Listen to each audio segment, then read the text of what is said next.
Hey guys, welcome back to the Nether Regions podcast, and today we're talking about expression and identity. There's 3 parts to this podcast today. The first one's kind of about queer expression, queer identity, and then second part is kind of an identity outside of queer and not reducing yourself to just like your queer identity or sexuality and stuff like that. And then the third kind of part of this episode that I want to talk about is people using their identity or their role or status or minority status as, kind of an excuse for, being discriminatory towards other groups, or using that as an excuse for certain behaviors and attitudes and stuff like that.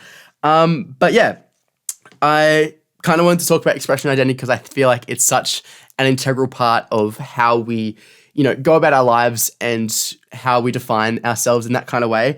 And I'm doing this live on Instagram right now because I thought it'd be cool to show you how this is done. So yeah, if you're not following me on Instagram, it's netherregionpodcast there. And if you're on the live here, hey, thanks for joining me. And I feel like let's get into it. Because I wasn't aware of my sexuality, I felt like I was at times straight passing, especially in like the early kind of years of me finding out my sexuality and me becoming more aware of my sexual preferences and stuff like that. But yeah, as I became more aware of my sexuality, I became aware that I was straight passing. And before we get into anything else, straight passing is the term for being a queer individual and, being able to, I guess, pass as a straight individual, a heterosexual individual, despite your queer sexuality, if that makes sense. That was a really bad way of explaining it, but I hope you understand. Oh my gosh. But yeah, I kind of realized very early on as I was kind of figuring out my sexuality and becoming aware of this straight passing kind of part of my expression identity, that me being straight passing was a way for me to avoid, homophobia or being called gay, or just kind of avoiding being outed, I guess, when I was that closeted kind of individual.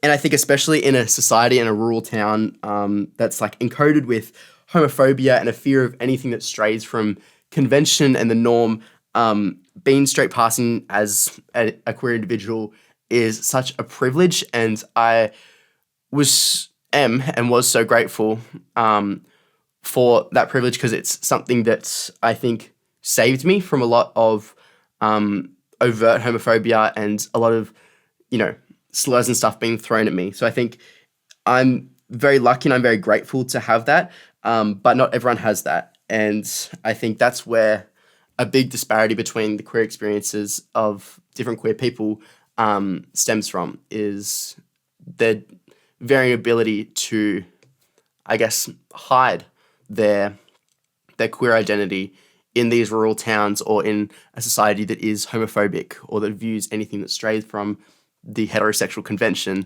as wrong. So I think that is where a lot of the disparity between different queer experiences stems from, but there's also a range of other factors that come from it.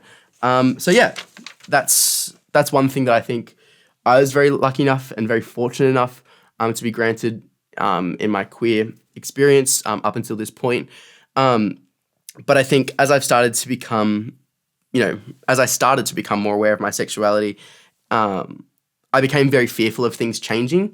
And I think that is where a lot of my straight passing, my conscious straight passing behaviors and attitudes kind of started to come from. And initially and for a long time, oh my gosh, I realized I forgot to run the intro, but we're going to forget about that. Run the intro now. Whoosh. Cool, we're back. This was so not professional. Initially and for a long time, I kind of masked a lot of my behaviors and my attitudes and, the way I went about things. And I talked about this in a previous episode. But I masked a lot of these things because I'd seen firsthand the kind of homophobia and stuff that could be expressed. So masking those certain behaviors, or, the way you spoke or the way you dressed, the way you talked, that kind of thing, masking that was a way to continue this straight passing kind of identity and expression. And as much as I preached, unwavering expression and, being yourself and not caring about what others think. As much as I, promoted that and preached for that at the time, it's very hypocritical of me at the time because I was, suppressing some of the parts of myself to appeal to more people and, in order to get the kind of validation, acceptance, and love that we all inherently want, and especially as a people pleaser, the kind of love and affection that we want that sometimes isn't granted to people because of their sexuality or because of certain facets of their identity.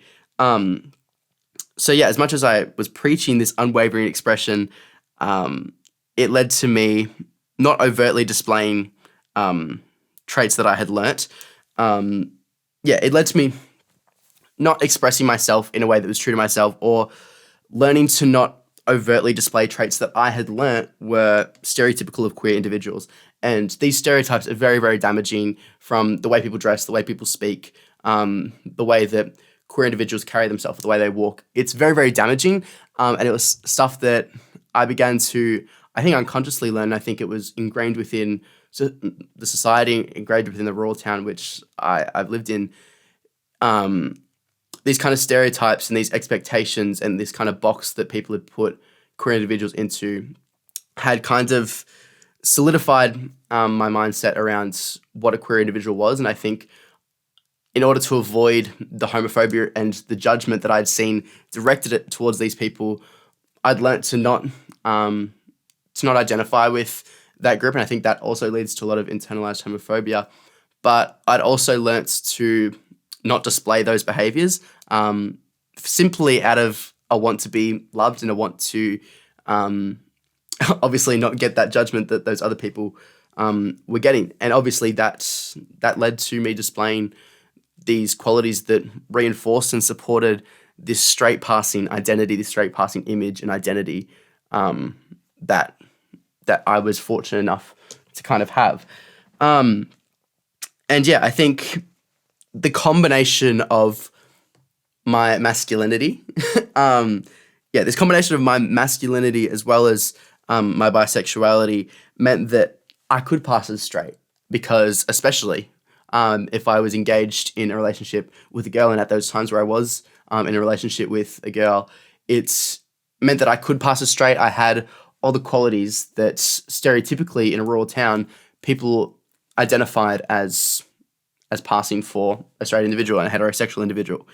But in the back of my head, I think I had this terrible, terrible thought that if I was too feminine, if I did subscribe and I did adhere and align with this idea of a queer individual as being feminine, in the back of my head, I thought that if I was too feminine, it would eliminate my chances of having a girlfriend. And obviously, that's very, very scary when you're a young teenager, like all you want is love and you want the attention of the people who you desire and who you have a preference for sexually and romantically. So yeah, I think that led to me suppressing my femininity a little bit, and I think pushing my masculinity in a way that meant that I could both appeal to boys and girls, with my sexual identity. And yeah, as I was saying before, I've seen homophobia throughout my life, especially in a regional town, both blatantly and covertly. So being straight passing meant that I could avoid some of that. And I think that, as I said, it's very fortunate, but I think it's also very damaging that out of I think a want for safety and protection, I think it's very damaging that I was supporting that narrative and that terrible behavior, or that damaging behavior to my identity. And yeah, I was talking about this with my psychologist a couple of weeks ago in one of our most recent sessions, that in terms of my expression and in the past where I've wanted to be this straight passing individual, I'd, in an attempt to be liked and loved because of people-pleasing tendencies and all this stuff that stems from childhood, I continued to appeal to this narrative and this idea and this image and identity of being this straight passing masculine individual. And yeah, once again, not adhering and not aligning with these stereotypes of what a queer individual was.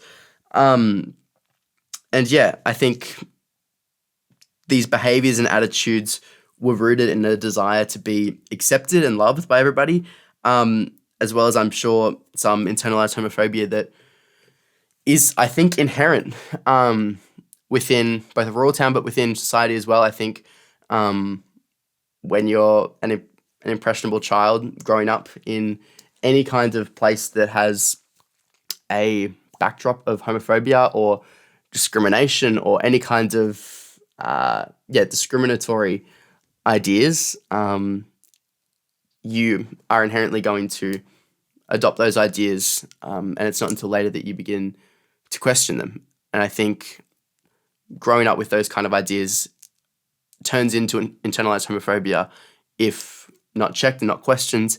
So yeah, those are my thoughts.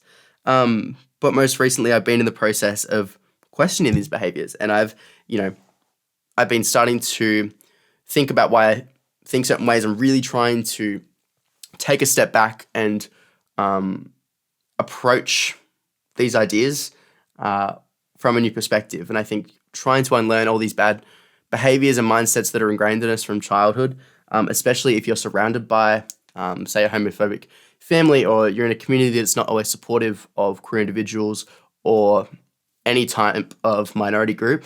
I think it's really important to take a step back and question the kind of beliefs that you hold towards these kind of groups.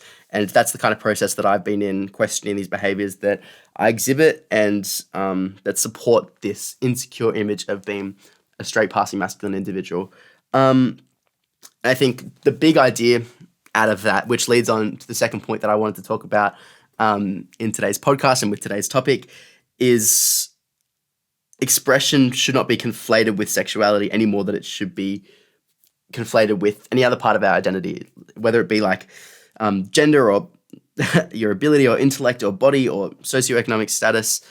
Our expression should not be conflated with these kind of things. It should be a totally separate thing. It can be made up of all these things and our experiences that are involved with these certain facets of our identity. But I think allowing ourselves to be reduced, allowing our identity and our expression to be reduced to these simple things that make up our identity, such as sexuality or gender or ability or intellect or socioeconomic status, etc. I think allowing yourself to express yourself regardless of those things is most important, and the thing that we really need to take care in solidifying and trying to actively do.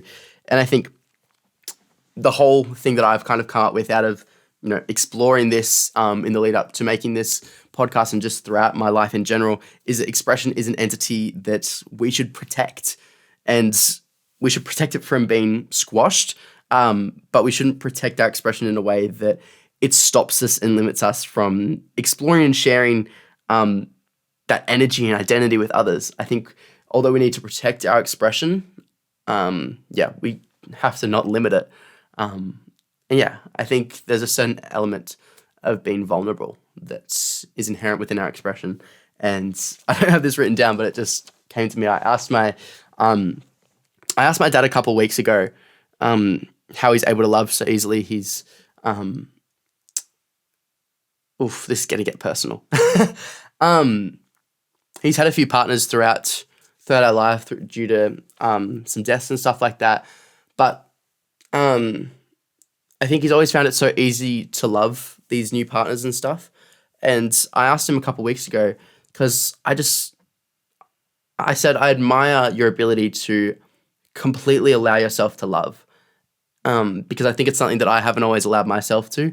I think I've always, been sort of protective of my own spirit and energy and my own innocence and purity, I guess, in a way. But I asked my dad, I was like, how do you do that? How do you allow yourself to be that open to someone? And he said, you have to be vulnerable. And this was such a beautiful moment, because I'd never heard my dad talk like this. It was completely unprecedented, but he said, in order to love someone, in order to love new people, you have to be vulnerable, and you have to allow yourself to be vulnerable, because you can't love when you have these walls up and when you're trying to protect yourself. And although you may get hurt, you allow yourself to feel that love so much more. And I thought, that is beautiful. That is so beautiful. Um, so yeah, I think that's part of just expression. It's allowing yourself to fully, wait, yeah, it's allowing yourself to fully express yourself in a way that people get to share in the beauty that is you and that is your identity and is the things that make up you. But I think sexuality and who you're attracted to is very, very personal. And I think that's something that doesn't always need to be expressed if you don't feel comfortable with it. And I think sexuality and who you are attracted to is such a very small part of your identity. And I think just please don't allow yourself to be reduced to a label or idea, etc. Whether that be your sexuality or whether that be your gender or your career or anything like that. I think something that I've tried to do a lot is not allow myself to be reduced to a certain thing. And I think I've always made the conscious effort to not be defined to a certain, thing, whether that be my sexuality or tragic events that have happened in my life, or, not be reduced to an interest or a talent. And I was thinking, I think that's the reason that my music is so varied in its genres and in sound. It's that I don't want to be reduced to, say, a pop artist or an R&B artist or any of these kind of these labels or these genres or these niches. And I think that niches are incredible for an algorithm. And I think while having a clear space to work in helps, whether that be like I'm working in this pop genre, I think while that helps working in that kind of world and that space, I personally don't want to be limited in that way. And I want to be able to express myself in my music, however that may be. And if I'm going back to this certain sound or if I'm going back to this certain genre in order to express, what I'm feeling at the moment, awesome. But I don't want to limit myself or shut out the possibility of these other kind of things. So yeah, that's the kind of vibe. And I think the other side of that is people whose, sexuality is their identity. And I think I have always admired those people's ability to just allow themselves to express themselves so fully. And I think it's so, so beautiful. And I admire their ability to do that because I feel like, as I was saying before, I don't want to be reduced to a certain thing, whether that be my sexuality or my talents or interests or anything like that. I admire their just like full on ability to be able to be dedicated to this one thing in terms of their identity and express themselves in this one sole way. But I think my desire for my sexual orientation to be less obvious or overt comes from my wish for it to be more normalized. And I think that by me not wanting to have my sexuality be the one defining thing about me, it does come from me wanting to live in a society where sexuality isn't a defining character of us. And although it may be an important part of who we are and, who we seek out, I don't want it to be the thing that divides us or the thing that, makes us different from anyone else or the thing that, causes hate and stuff like that. And yeah, I think I want to live in a place where queer individuals and their personal preferences for partners isn't the forefront of their identity in people's minds. I want to live in a society where queer individuals' sexual preferences and romantic preferences isn't the sole thing that people think about when they think of them. I want them to think about, their interests and, the love that they share and that kind of thing. I think that's so beautiful. And hopefully we can get there soon. But yeah, the final point that I wanted to talk about in terms of expression and identity is the abuse of the minority status and the employment of an individual's queerness as almost an exemption from the very real struggles and oppression of other minority groups, and most commonly POCs and transgender individuals. And what I mean by that is the use of okay, this is what I'm going to say. The misogyny and the racism and the transphobia that I have witnessed from cis white twink boys is disgusting.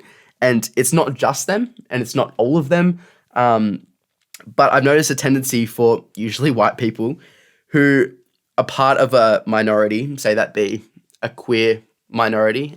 I've noticed a trend for them to feel that because they are part of this minority and because of their sexuality, etc., that they can belittle or ignore the experiences of other minorities and invalidate those experiences. And I think that's something that I've witnessed a lot, and I've talked about this a lot with my friend Robert. And I think if he ever comes on this podcast, which we've kind of talked about a bit, I think that's something that we really want to delve into, because that's something that we've talked about a lot. And we both have very different experiences with that. Him being a POC, him being a queer individual, and me coming from this cis white twink boy perspective. We have very differing backgrounds and experiences, but we both have very similar kind of ideas. And I think we've both witnessed a lot of minority groups, people within minority groups, invalidating the experiences of other people within minority groups simply because of the fact that they have experienced some sort of discrimination or oppression, or invalidating other people's traumatic experiences because of their own. So I think there's one takeaway that I want to leave for this podcast, and it comes from the words of the incredible artist and performer July, because he once said, when we were filming a music video, he said, "Go into every situation as a student." And I think that's so beautiful. And I think the ability to go into every situation ready to learn and understand and be empathetic of others' feelings and their experiences is what is going to lead to a more unified society.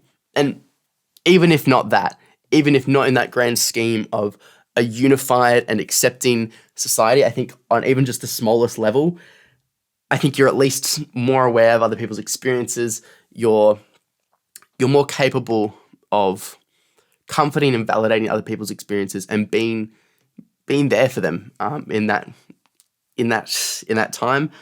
And I think being able to gain a deeper insight into the experiences of others is incredible.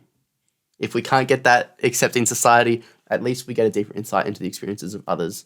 And from that, we're more grateful of our own experiences, and we're better equipped to deal with all the things that come to us throughout our lives. I think that's really, really beautiful. Yeah. I've been filming this as a live video on my Instagram. If you haven't, if you're not already following the Nether Region podcast on Instagram, thank you so much for watching or listening, or however you're consuming this podcast. I really, really appreciate it. Thank you so much. If you aren't already subscribe. And I'll see you in the next video. Bye.